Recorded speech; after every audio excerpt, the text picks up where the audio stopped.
ये वीडियो बहुत ही इंटरेस्टिंग होने जा रहा है। इस वीडियो में मैं बात करूंगा कि मेरे क्या व्यूज़ हैं पैसा कमाने को लेके और कौन से ऐसे आइडियाज़ हैं जो मैं सजेस्ट करूंगा जिससे कि आप लाइफ में बहुत ही अमीर हो सकते हैं। बहुत सारे सोशल मीडिया पे फाइनेंशियल इन्फ्लुएंसर्स कुछ ना कुछ वीडियोस डालते रहते हैं जिसमें वो शॉर्टकट्स बताते हैं, गार्बेज बताते हैं एक्चुअली। सो ये वीडियो में ऐसा कुछ मैं फालतू की चीज़ें डिस्कस नहीं करने वाला हूँ। मैं कोई शॉर्टकट नहीं बताने वाला हूँ क्योंकि पैसा बनाने का कोई शॉर्टकट नहीं है, मेहनत करनी पड़ती है। बट हाँ, कुछ प्रैक्टिकल तरीके बता रहा हूँ सो दैट आप राइट डायरेक्शन में सोचना सीखें थ्रू दिस वीडियो। ओके, सो शुरू करते हैं। सबसे पहले कुछ बेसिक्स की बात करेंगे। नंबर वन है कि आपको 5 से 7 साल तक पेशेंस रखना पड़ेगा। मतलब ये सबसे ज़रूरी है बिकॉज मैंने देखा है कि यार आज की जनरेशन गेट रिच क्विक के बारे में फोकस करती है बहुत ज़्यादा। उनको लगता है यार फटाक से पैसे कैसे बना ले, किसी चीज़ में 200% रिटर्न आ जाए तो एकदम कैपिटल डबल ट्रिपल हो जाए। ऐसा नहीं होता है। अगर होता भी है तो सस्टेनेबली नहीं होता है। एक बार दो बार आपके हाथ में इस तरह के लक फैक्टर्स आ सकते हैं, बट उसमें रिस्क भी बहुत ज़्यादा रहता है कि भाई आपका पैसा उतनी ही तेज़ी से डूब सकता है। एक थंब रूल है यार बिजनेस में कि जितनी तेजी से कोई इंस्ट्रूमेंट आपके पैसे को ग्रो करा सकता है उतनी तेजी से आपको नीचे भी ले जा सकता है। मतलब वो रिस्क रिवॉर्ड वाला फैक्टर रहता है कि जितना ज्यादा रिस्क है उतना ज्यादा उसमें रिवॉर्ड है, वाइसी वर्सा, जितना ज्यादा रिवॉर्ड है उतना ज्यादा रिस्क भी है। सो 5 से 7 साल मिनिमम टाइम होराइजन अपने दिमाग में रखें अगर आपको सीरियस पैसा बनाना है तो। आप मुझसे सवाल पूछ सकते हो कि यार अमन आपने तो यंग एज पे पैसा बना लिया, बट यार मेरी जर्नी भी चालू हुई थी जब मैं 15 साल का था। अगर आप प्रैक्टिकली सोचो, मेरे स्टार्टअप से पहले मैंने 4 साल आईआईटी बॉम्बे से बीटेक किया है, उसके पहले 2 साल मैंने जेई प्रिपरेशन करी है। एक्चुअली मेरी हार्ड वर्किंग की जर्नी तभी चालू हो चुकी थी। मतलब पैसा बनाना तो बाय प्रोडक्ट होता है मेहनत करने का। सारा गेम बाय द वे मेहनत करने का ही है। पैसा तो एज एन आउटकम बनता है। तो अगर आप सोचो कि कब मैंने सीरियस मेहनत करना चालू किया, तो मुझे लगता है कि 2011 में जब मैंने जेई प्रिपरेशन चालू करी है तब लाइफ में मैंने सीरियस मेहनत करना चालू करी है। तो तब से लेके आज तक 2011 से लेके 2023 में ये वीडियो बनी है। हम 12 साल तो हो ही चुके हैं मुझे मेहनत करते हुए, राइट। आप बोलो 1.5 साल पहले एक्विजिशन हुआ है तो 10 साल तो मिनिमम से मिनिमम मैं, मतलब आप खुद ही देख सकते हो 10 साल लग गया है पैसा बनाने में जब मैंने सीरियस मेहनत करना चालू किया है। तो कहीं भी मतलब आज के ज़माने में मतलब I think I have seen कि अच्छे अच्छे फाइनेंशियल इंस्ट्रूमेंट्स भी आ चुके हैं, अच्छे तरीके हैं, अपॉर्चुनिटीज़ ज़्यादा है पैसे बनाने की। तो तब भी मैं बोलूँगा 5 से 7 साल से कम अगर आप टाइम होराइजन रख रहे हैं तो आप गलत कर रहे हैं। आपको इतना दिमाग में लेके चलना है, ठीक है। दूसरा इंपॉर्टेंट पॉइंट जो मैंने देखा है कि यार लोग शोबाजी में पैसा बहुत वेस्ट कर देते हैं। मतलब वो देखते हैं कि यार मैं भी एक एक्सपेंसिव कार खरीदूं, मैं ईएमआई पे लोग आईफोन ले लेते हैं, मैंने देखा है। जस्ट बिकॉज उनको अपने फ्रेंड सर्कल में शो ऑफ करना है, कोई एक्सपेंसिव सी वॉच, कोई मतलब पता नहीं गूची की व्हाटएवर, गूची की जीन्स, अरमानी का परफ्यूम। मुझे तो पता भी नहीं है कि यार गूची का परफ्यूम आता है कि जीन्स आती है कि अरमानी का क्या आता है। मतलब यार मैंने लाइफ में अच्छा खासा पैसा बना लिया अपने एज के हिसाब से, तो बट मैं आज भी, आप देखो ये सिंपल सी टी शर्ट है, ये मैंने पास में आर्ट सिटी मॉल है वहां से लाइफस्टाइल स्टोर से खरीदी होगी। शायद 500-700 रुपए से ज्यादा की टी शर्ट नहीं है। मैं चाहूँ तो मैं हजारों रुपए की टी शर्ट या कुछ भी अफोर्ड कर सकता हूँ। बट मैं बिल्कुल भी इसमें बिलीव नहीं करता हूँ कि पैसा खर्चा करो फालतू चीजों में। इनफैक्ट आप सरप्राइज होगे, मेरी काफी सारी शॉपिंग डेकाथलॉन से होती है क्योंकि यार वहाँ 500-700 रुपए के सिंपल से पजामे मिल जाते हैं, टी शर्ट्स मिल जाती हैं जो कि मतलब मैं तो रात को भी पहन के सो जाता हूँ, अगले दिन सुबह कहीं जाना है वही टी शर्ट में निकल लेता हूँ और मुझे कोई फर्क नहीं पड़ता है कि कोई मेरे बारे में क्या बोलता है। मेरी मम्मी है, मेरी सिस्टर्स हैं, मुझे कुछ ना कुछ बोलती रहती हैं कि यार तुम्हें बिल्कुल अपने अपीयरेंस की पड़ी नहीं है। भाई सही में नहीं पड़ी है मुझे। मतलब मेरे स्किन केयर या बॉडी केयर के नाम पे एक कंघी है, एक डीओ है जिससे कि स्मेल ना आए बॉडी में, और बोरोलिन की क्रीम मैं लगाता हूँ, दैट्स इट। कोई दिखावा, कोई शोबाजी कुछ नहीं। मेरे पास कोई एक्सपेंसिव शूज, कोई एक्सपेंसिव कपड़े, कोई एक्सपेंसिव कुछ भी नहीं है। अगर कुछ एक्सपेंसिव है तो वो चीज़ें हैं जो मेरे लिए नेसेसिटी हैं, मेरे लिए टाइम बचाने में हेल्प करती है। फॉर एग्जाम्पल ये वीडियो मैं जैसे मेरे फ़ोन से रिकॉर्ड कर रहा हूँ, सैमसंग गैलेक्सी फोल्ड 4, जो कि ऑब्वियसली 1.5 लाख रुपए का फ़ोन है। जब मैंने खरीदा था मुझे डिस्काउंट वगैरह, मेरे पिछला आईफोन मैंने ट्रेड ऑफ कर दिया था, आईफोन 12 प्रो था मेरे पास, वो मैंने दे दिया था और मुझे इफेक्टिवली 98,000 का पड़ा था, जिसमें सैमसंग की 3,000 रुपए की स्मार्ट वॉच फ्री मिली थी मुझे। कुछ तो सैमसंग की वॉच है वो पड़ी हुई है, मैं यूज़ नहीं करता हूँ स्मार्ट वॉच। क्लासिक वॉच 4 या 3 कुछ तो थी जो कि 3,000 रुपये और देने पे फ्री मिली थी। तो मेरा आईफोन चला गया और मुझे वॉच प्लस ये मोबाइल 98,000 रुपीज़ का पड़ा है। तो उतना एक्सपेंसिव नहीं है considering my earnings. And at the same time ये फ़ोन मेरे लिए हेल्पफुल क्यों है, इससे मेरी प्रोडक्टिविटी बढ़ रही है, बड़ी स्क्रीन है, मुझे लैपटॉप कैरी नहीं करना पड़ता है, तो मेरे लिए काम आसान हो जाता है। तो उन चीज़ों में मैं पैसा ज़रूर खर्चा करता हूँ जो कि मेरे लिए इन्वेस्टमेंट है। जैसे मैंने एक बढ़िया सी चेयर ले रखी है, राइट? कुछ वीडियोस में आपने देखा होगा, ग्रीन सोल की चेयर मैं यूज़ करता हूँ। एक्सपेंसिव है, 18,000 रुपये की चेयर है, बट बहुत ही कंफर्टेबल है। मैं कई घंटे भी उस चेयर में बैठा रहता हूँ तो मेरी पीठ या कमर में कोई प्रॉब्लम्स नहीं आती हैं। Obviously that is not to say कि आप घंटों चेयर में बैठे रहें, वॉक करना बहुत ज़रूरी है टाइम टू टाइम, राइट? या एक अच्छा घर हो गया, एक अच्छा बेड है जिसमें आप लोग, मतलब हम सभी लोग 8 घंटा सोते हैं, राइट? 7 से 8 घंटा। सो इन चीज़ों में मैं ज़रूर पैसा खर्चा करता हूँ जो कि मेरे खुद के कंफर्ट के लिए हैं। बट मैं बिल्कुल पैसा उन चीज़ों में खर्चा नहीं करता जो कि फालतू की शोबाजी है, जिसमें कि आप दूसरे को इम्प्रेस करने के लिए कर रहे हैं। मैं तो बिल्कुल बिलीव नहीं करता हूँ दूसरों को इम्प्रेस करने में। मेरे रिलेटिव्स हैं जो मेरे क्लोज हैं, वो मेरी वर्थ ऑलरेडी समझते हैं, मुझे उनको इम्प्रेस नहीं करना है। और जो मेरी वर्थ नहीं समझते हैं, मुझे एनीवे उनको इम्प्रेस करने की बिल्कुल नहीं पड़ी है। एटलीस्ट मैं ये बिलीव लेके चलता हूँ। सो बहुत ही इंपॉर्टेंट फैक्टर है कि यार आप इन सब चीज़ों में पैसा वेस्ट ना करें। थर्ड इज कि सबसे इंपॉर्टेंट है यार, लाइफ में सिखाया जाता है पैसा बचाओ पैसा बचाओ पैसा बचाओ। मेरा सजेशन रहेगा यार, पैसा बचाने में उतना लेवरेज नहीं है जितना पैसा कमाने में लेवरेज है। मतलब जस्ट इमेजिन आप 300 रुपये बचा पा रहे हो, उससे बेटर है किसी तरीके से आपकी अर्निंग 30,000 रुपये महीने की बढ़ जाए, राइट? 300 रुपये बचाने में आप एक कॉम्प्रोमाइज कर रहे हो किसी चीज से जो शायद आपको जरूरत थी, जो आपको पसंद थी, लेकिन 30,000 रुपये कमाने में आप ऐसी 100 चीजें अफोर्ड कर सकते हैं। तो मतलब ये there is a fine line, right? जो मैंने दो पिछला पॉइंट बोला कि पैसा फालतू चीजों में वेस्ट ना करें, वो भी जरूरी है। एक बैलेंस बनाना पड़ता है कि आपकी जो नेसेसिटी की चीजें हैं या जो आपको दिल से पसंद है कुछ चीजें, उसमें आप खर्चे करने में इतना सोचे मत, उसमें आप कमाई पे सोचे। मतलब ऐसा नहीं कि खर्चे करने में नहीं सोच रहे हैं, खर्चे करने में नहीं सोच रहे बिकॉज आपका फोकस और दिमाग कमाई करने पे। ठीक है, तो ये कुछ बेसिक्स थे। अब मैं एक्चुअल तरीकों पे आता हूँ जिससे पैसा बनाया जा सकता है, जिससे आप फाइनेंशियली फ्री हो सकते हैं। So number 1, starting a business. So सबसे रिस्की चीज मानी जाती है अनफॉर्चुनेटली इंडिया में, लेकिन अगर आप 5 से 7 साल, जो कि मैंने वीडियो के शुरुआत में बोला था, इतना टाइम होराइजन लेके चलते हैं, एफर्ट डालते हैं, फोकस करते हैं, कस्टमर से मिलते हैं, टाइम स्पेंड करते हैं उनके साथ, तो बहुत अच्छा पैसा बनाया जा सकता है। मैंने ये स्ट्रैटेजी खुद यूज करी है। मैंने 2017 में अप्रैल में बिजनेस चालू किया था, कॉग्नो एआई, जो कि मेरा स्टार्टअप है। एंड नवंबर 2021 में, यानी कि लगभग 4.5 साल बाद, मेरा स्टार्टअप एक्वायर हो गया, जिसकी वजह से मैं मल्टी मिलियनर बन गया। एक्विजिशन ना भी होता तब भी मेरा स्टार्टअप जो है मोर देन $1 million, यानी कि मोर देन 7.25 करोड़ 7.5 करोड़ उस टाइम पे, जब डॉलर 75 रुपीज के आसपास था, इतना हम लोग साल का रेवेन्यू कर रहे थे। और हमारा अच्छा खासा प्रॉफिट मार्जिन था, हम ठीक ठाक पैसा बना रहे थे। हम मतलब मैं, मेरी वाइफ जो कि मेरी को फाउंडर, और मेरे टीम मेंबर्स। सो बिजनेस में ऑब्वियसली रिस्क बहुत ज्यादा रहता है। अगर बिजनेस नहीं चला तो आपके 5-7 साल वेस्ट हो जाएंगे। बट जितना मैंने एक्सपीरियंस किया, जितना मैंने लोगों से बात करी है, आप रिस्क को कम कर सकते हैं by staying for longer time. So इसको समझिएगा, बहुत ही ट्रिकी चीज है, बहुत ही इंटरेस्टिंग चीज है। लेकिन कोई भी चीज जिसमें रिवॉर्ड हाई होता है, उसमें रिस्क भी हाई होता है। जैसे कि बिजनेस चालू करना, उसमें रिवॉर्ड ज्यादा है लेकिन रिस्क भी बहुत ज्यादा है कि भाई टाइम वेस्ट हो गया, बिजनेस नहीं चला। या आप जो भी, मतलब कोई मिड कैप स्टॉक्स में कुछ लोग या स्मॉल कैप में इन्वेस्ट करते होंगे, उसमें रिवॉर्ड ज्यादा है कि भाई स्मॉल कैप की प्राइस बहुत ज्यादा बढ़ सकता है, लेकिन रिस्क भी बहुत ज्यादा रहता है। लार्ज कैप में रिवॉर्ड कम रहता है, रिस्क कम रहता है। मतलब HDFC बैंक या वट जो भी अच्छे TCS वगैरह हैं, इनके शेयर ज्यादा गिरते नहीं है, रिस्क नहीं रहता है, लेकिन फिर वो ग्रोथ भी उनकी 10-12% 15% से ज्यादा शायद ही मिलती है। लेकिन जो ये रिस्क वाला फैक्टर होता है, जो भी इंस्ट्रूमेंट्स हैं, स्मॉल कैप हो या बिजनेस खुद का चालू करना, इसमें जो रिस्क होता है उसको आप मिनिमाइज कर सकते हैं अगर आप लंबे टाइम तक उस चीज में टिके रहें, यानी कि उसको लंबे टाइम तक अपना कमिटमेंट दें, आप होल्ड करके रखें।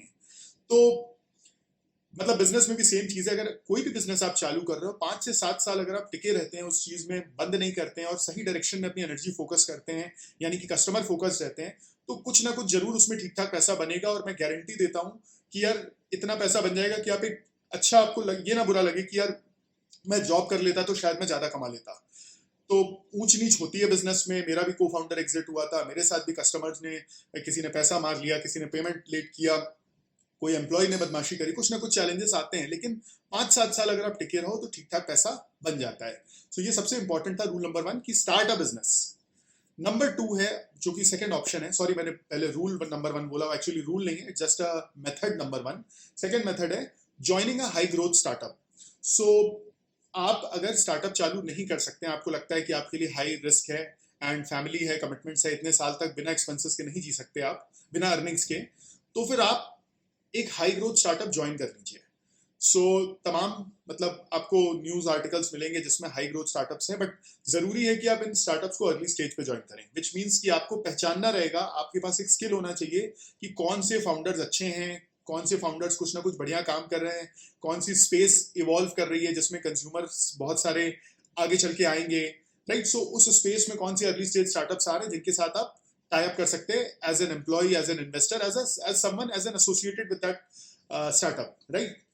सो जैसे मैं आपको एग्जांपल देता हूँ यार, एआई स्पेस बहुत अच्छी चल रही है इस समय, राइट। पूरा ओपन एआई ने चैट जीपीटी निकाला, जीपीटी 4 आ गया है, एंड काफ़ी सारे स्टार्टअप्स आ रहे हैं। मिड जर्नी के बारे में मैंने सुना, राइट। इमेज के मॉडल्स हैं, वीडियो के मॉडल्स हैं, लार्ज लैंग्वेज मॉडल्स हैं। सो ये स्पेस बहुत ही फास्ट इवॉल्व करेगी, तो आपको फिगर आउट करना है कौन से अच्छे फाउंडर्स जो कि इंडिया में इस टाइप के स्टार्टअप्स बना रहे हैं, जिनकी टीम लेस देन 20 पीपल है, 20 लोगों से कम की टीम है, तो क्या आप उनको ज्वाइन कर सकते हैं। किसी भी डिपार्टमेंट में ज्वाइन कर लो आप, जरूरी नहीं है कि आपको टेक्नोलॉजी आनी चाहिए। क्या आप उनको सेल्स में हेल्प कर सकते हैं, मार्केटिंग में, प्रोडक्ट डेवलपमेंट में, इंजीनियरिंग में, किसी भी तरीके से, क्योंकि यार वही बात है ना कि बहती गंगा में आप भी हाथ धो रहे हो एक तरीके से। ये स्टार्टअप बड़ा होगा अगर ये एक अच्छी बड़ी एंटिटी में कन्वर्ट हो गया और आप अर्ली स्टेज पे हो, आपके पास इसके स्टॉक ऑप्शंस हैं, आपके पास इनके फाउंडर्स का एक्सेस है, तो कल वो बड़े इंसान बनेंगे, तो आप ऑब्वियसली बहती गंगा में आप हाथ दोगे तो आपका भी कुछ ना कुछ उद्धार होगा, मतलब in very layman terms, right. हमारे जो कुछ टीम मेंबर्स हैं जिन्होंने एज एन इंटर्न ज्वाइन किया था, हमें 8-10 हज़ार रुपये पर मंथ की स्टाइपेंड, उतना ही हम अफोर्ड कर सकते थे उस समय देना, उन्होंने ज्वाइन करा था, आज डिपार्टमेंट हेड्स बने बैठे हैं, लाखों में कमा रहे हैं, मतलब लाखों बने से 40 लाख के ऊपर, 50 लाख के ऊपर अच्छी सैलरीज में आ गए हैं वो लोग। और ईसॉप्स तो अलग है, मैं अभी खाली कैश कंपोनेंट की बात कर रहा हूँ, क्योंकि कंपनी ग्रो करी, उन्होंने भी अच्छा पैसा बनाया। सो ये दूसरा तरीका था। तीसरा तरीका है अपस्किल होना। अगर आप कोई कमोडिटाइज्ड जॉब में है जिसमें ज्यादा कोई स्पेशलाइज स्किल सेट नहीं है, कोई भी कर सकता है, मतलब बहुत सारी जॉब्स होती है, मैं किसी जॉब को नाम नहीं लेना चाहूंगा यहाँ पे, बिकॉज मैं उसको नेगेटिवली बोलना नहीं चाह रहा हूँ, बट बहुत सारी ऐसी जॉब्स है जो कोई भी कर सकता है। अगर आपने बीटेक किया तो आप भी कर सकते हो, कोई 12वीं पास इंसान भी कर रहा है, कोई 8वीं पास इंसान भी कर रहा है। ऐसी जॉब्स में देखिए ऑब्वियस सी बात है, जब सब लोग कर सकते हैं तो कॉम्पिटिशन भी बहुत ज्यादा आएगा। कंपटीशन ज्यादा आएगा तो पैसा बनाना बहुत मुश्किल होता है, क्योंकि फिर प्राइस वॉर में ये चीजें चली जाती हैं कि भाई आप 100 रुपए में दे रहे हो, कोई और बोलेगा ठीक है मेरे से 95 रुपीज में ले लीजिए, और फिर आप कुछ भी उसमें लेवरेज नहीं ला पाएंगे। ऐसे में आप अपने आप को अपस्किल करिए, नए स्किल सेट डेवलप करिए, और आप एक ऐसे प्रोफेशन में जाइए जो कि स्पेशलाइज्ड है, जिसमें ज्यादा पैसा बनाया जा सकता है। कुछ प्रोफेशंस हो गए, जैसे लॉयर्स होते हैं, सीए होते हैं, सर्जन होते हैं, आज की तारीख में मैं बोलूंगा machine learning engineers, data scientist, right. इस टाइप के जो प्रोफेशन है इसमें पैसा कहीं ज्यादा है compare to normal routine jobs जिसमें कि कमोडिटी है। जैसे मैंने आपको बताया ना, कमोडिटाइज हो जाना मतलब बहुत ज्यादा कॉम्पिटिशन, उसमें बढ़ जाना। फिगर आउट करिए कि आप, मतलब कुछ भी तरीके हैं, ऑनलाइन कोर्सेज ले लो, आप मास्टर्स कर लो, पीएचडी कर लीजिए, कोई ऐसी जॉब ज्वाइन कर लीजिए जहाँ पे कोई स्टार्टअप फाउंडर है जो कि आपको ज्यादा पैसा नहीं दे पा रहा है लेकिन लर्निंग अपॉर्चुनिटी दे पा रहे हैं। तो आप अपने आप को स्पेशलाइज जितना कर पाएंगे, जितना ज्यादा डीप डोमेन एक्सपर्टीज कैरी करेंगे, उतना ज्यादा आपको उसमें पैसा मिलेगा। समराइज करना चाहूंगा, 3 तरीके थे पैसा कमाने के। नंबर 1, खुद का बिजनेस चालू करना। नंबर 2, स्टार्टअप्स या हाई ग्रोथ बिजनेस से अर्ली स्टेज पे एसोसिएट होना, as an employ, as an investor, what. Number 3, अपने आप को अपस्किल करना ताकि आप एक अच्छे प्रोफेशन में हो जिसको ज्यादा पैसा मिले। ये 3 तरीके थे पैसा कमाने के। अब बात आती है फाइनेंशियल फ्रीडम की तरफ, आपको जाना है तो कैसे करें। देखिए, फाइनेंशियल फ्रीडम का बहुत सिंपल सा फंडा है जो कि मैं आपको समझाना चाहूंगा। मान लेते हैं आपके साल के एक्सपेंसेस 6 लाख रुपए हैं, यानी कि 50,000 रुपए महीना। अब सपोज आपने 1 करोड़ रुपए कमा लिए हैं, ठीक है।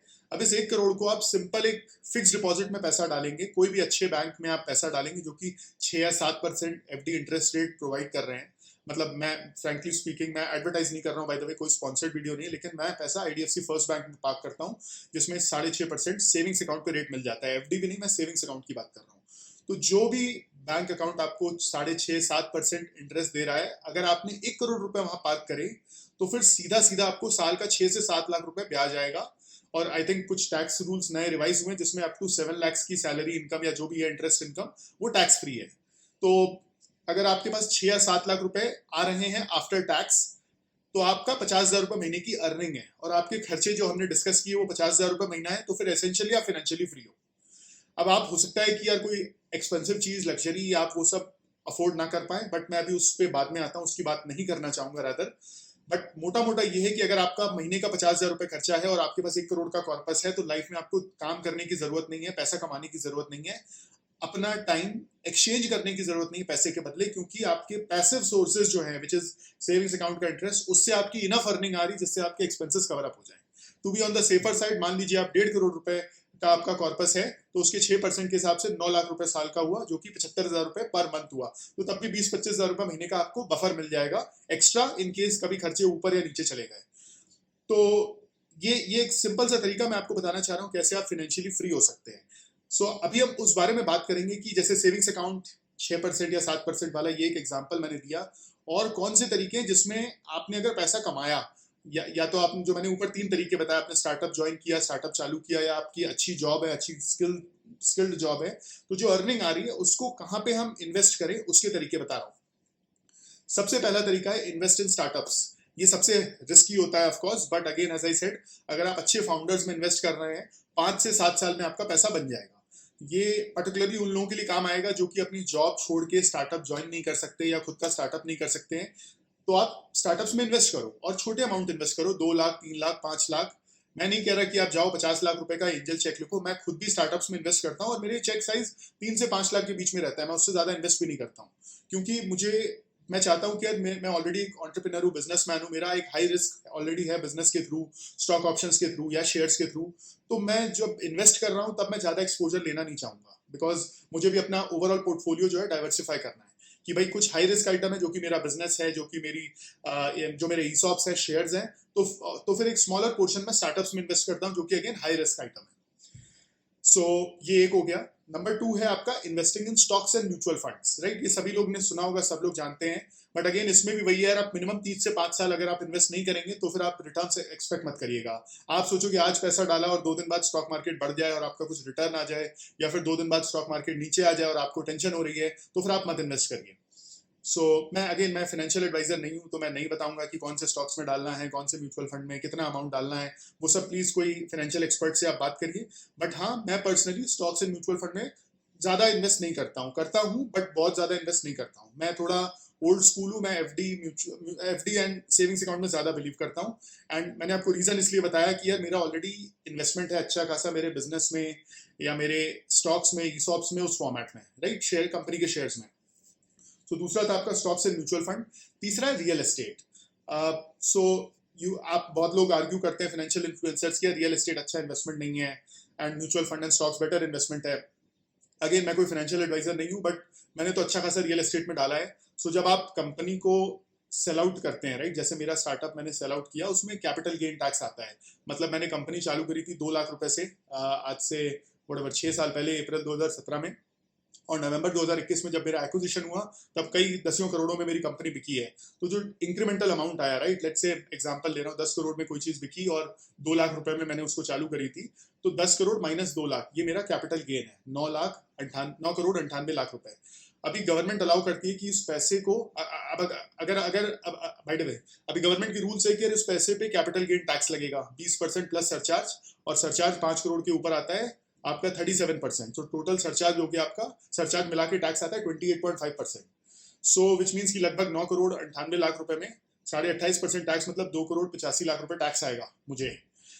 गवर्नमेंट अलाउ करती है कि इस पैसे को आप प्रॉपर्टी में डाल दो, तो आपका पूरा ही टैक्स एग्जेम्प्ट हो जाएगा। जितना आप प्रॉपर्टी में इन्वेस्ट कर रहे हैं, जैसे लेट्स से 9 करोड़ 98 लाख, मतलब 10 करोड़ लगभग हम ले लेते हैं, उसको पूरा प्रॉपर्टी में इन्वेस्ट कर दे, तो 2 करोड़ 85 लाख का जो टैक्स आता है, गवर्नमेंट बोलती है पूरा वेव ऑफ हो जाएगा। ऑब्वियसली उसमें रूल्स एंड रेगुलेशंस होते हैं कि एक प्रॉपर्टी एक जने की अलाउड है, मिनिमम 3 साल तक प्रॉपर्टी को आप बेच नहीं सकते हैं, राइट, और आपको स्टैम्प ड्यूटी पे करनी होती है 6 या 7%, कौन से स्टेट कौन से सिटी में होती है। उसमें अच्छा खासा रिटर्न आ जाता है। मतलब आप सोचो 100 रुपए की आपने प्रॉपर्टी खरीदी, अगर आप उसको प्रॉपर्टी में इन्वेस्ट ना करते तो फिर 71.5 रुपीज हो जाता वो, राइट, 28.5 रुपए टैक्स में चला जाता, तो 71.5 हो जाता। 71.5 से वापस 100 रुपए में आने में आपको अच्छा खासा 14% क्या अगर CAGR लाना पड़ता, तो ओवर 3 ईयर्स। वो मुझे लगता है कि एक अच्छा खासा रिटर्न सीधे सीधे प्रॉपर्टी में इन्वेस्ट करके मैंने कमा लिया है बाय सेविंग टैक्स। सब कुछ लीगल है, सेक्शन 54 इनकम टैक्स एक्ट का है, आप उसको चेक कर सकते हैं इनकम टैक्स की वेबसाइट पे। इस पे गवर्नमेंट ने इस साल शायद कुछ रूल्स बनाए कि 10 करोड़ के ऊपर अगर आप ऐसा करते हैं तो 10 करोड़ की लिमिट मिलेगी, वगैरह वगैरह वगैरह वगैरह। मैं अगेन एज आई सेड, मैं ना CA हूँ ना फाइनेंशियल एडवाइजर हूँ, आप चेक कर सकते हैं। बट ओवरऑल अगर आपका कैपिटल गेन हो रहा है कहीं पे, तो रियल एस्टेट एक बहुत ही अच्छा इन्वेस्टमेंट है जिसमें आप टैक्स सेविंग कर सकते हैं। अदरवाइज जनरल रियल एस्टेट जो इन्वेस्टिंग होती है जिसमें प्रॉपर्टी का अप्रिसिएशन होगा, वो सब मुझे आता नहीं है, ना मैं करता हूँ उस चीज़ को। फोर्थ है पैसिव इनकम स्ट्रीम्स बनाना, राइट। सो जो पैसा आपने कमा लिया है उसको अगर आप पैसिव इनकम स्ट्रीम्स में डालें जिसमें कि रेगुलर इनकम आपको आ रही है, जैसे मैंने फिक्स डिपॉजिट बताया, सेविंग्स अकाउंट बताया, वैसे ही डिविडेंड इन्वेस्टमेंट्स होते हैं। डिविडेंड मतलब funds, mutual funds and stocks जो कि डिविडेंड देते हैं, राइट। अच्छी अच्छी कंपनीज हैं, कुछ पब्लिक सेक्टर बैंक्स हैं जो कि पब्लिक सेक्टर ऑर्गेनाइजेशन है जो अच्छे डिविडेंड देते हैं। बट मैं फ्रैंकली पब्लिक सेक्टर स्टॉक्स और इन सब में ज़्यादा इन्वेस्ट नहीं करता हूँ, क्योंकि क्या होता है जैसे ही ये लोग डिविडेंड देते हैं इनका शेयर प्राइस अच्छा खासा गिर जाता है। सो अगेन मैं डिविडेंड इन्वेस्टिंग ज़्यादा कुछ, एज आई सेड, मैं स्टॉक्स, म्यूचुअल फंड, इक्विटी में ज़्यादा बिलीव ही नहीं करता हूँ। है अच्छे हैं, इंस्ट्रूमेंट्स हैं, आप जरूर इन्वेस्ट करें अगर आपको सही लगता है तो। मेरा पर्सनल उसमें ज़्यादा फेवर नहीं रहता है। सो मैं ग्रोथ इन्वेस्टर हूँ, पैसा डाल दिया स्टॉक्स और म्यूचुअल फंड ग्रो कर रहा है, लेकिन डिविडेंड एक अच्छा तरीका है पैसा कमाने का रेगुलर बेसिस पे। एंड सेकेंडली आपका आ जाता है रियल एस्टेट। ऑब्वियसली अगर आपने प्रॉपर्टी में इन्वेस्ट किया है, आप एक टेनेंट लगा दो, रेंटल इनकम आ जाएगी। रेंटल इनकम बहुत ज़्यादा नहीं होती है, 2.5% भी मिल जाए, 3% मिल जाए तो बहुत अच्छा है। मुंबई में तो इतना ही रहता है। मैंने एक प्रॉपर्टी खरीदी है जिसमें मुझे 4% के ऊपर रेंटल इनकम आता है। सो वो काफ़ी मतलब पॉश प्रॉपर्टी है, यही पवई हीरानंदानी में है। उसमें फंडा क्या है, जितनी लग्जरी प्रॉपर्टी है, जितना हायर फ्लोर है, 27 फ्लोर पे है, पवई लेक फेसिंग व्यू है, तो और बहुत ही हाई एंड सोसाइटी है, प्रीमियम सोसाइटी है, तो जितना ज़्यादा आपका वैसा रहेगा उतना ज़्यादा आपको रिटर्न्स मिलेंगे, उतना ज़्यादा आपको रेंटल इनकम मिलेगी। उसमें मुझे 4% से ऊपर रेंटल इनकम आती है। उसके अलावा रॉयल्टी है। अगर आपने कोई बुक लिखी है, कोई म्यूजिक है, कॉपीराइट है, तो रॉयल्टी इनकम का भी फंडा रहता है। आप पैसे को कोई बुक्स में इन्वेस्ट कर दीजिए, मतलब इन्वेस्ट क्या, आई मीन आपने टाइम इन्वेस्ट किया है कुछ बुक लिखने में जिससे रॉयल्टी इनकम आ रही है। उसके अलावा पीयर टू पीयर लेंडिंग है। सो मैंने मेरे अंकल को कुछ पैसे लोन दे रखे हैं। लोन इन द सेंस कि ऐसा नहीं है कि उनको पैसे की दिक्कत है, बट वो समां उनको लगता है कि यार अमन, या मतलब मेरे मामा लगते हैं वो, तो मेरी मम्मी उनकी सिस्टर हुई, तो उनको लगता है कि यार उनकी सिस्टर जो उन्हें पैसा देती है उनको फलता है। अब ठीक है यार, मतलब सुपरस्टिशन बोल लो, अब जो भी बोल लो, जैसा भी बोल लो, मेरे मामा लगते हैं। At the end of the day मुझे पता है मेरा पैसा कहीं नहीं जा रहा है। He is pretty well of, अच्छा खासा उन्होंने पैसा कमाया है, और मैं छोटा अमाउंट ही देता हूँ, कुछ फ्यू लैक्स, बहुत ज़्यादा नहीं।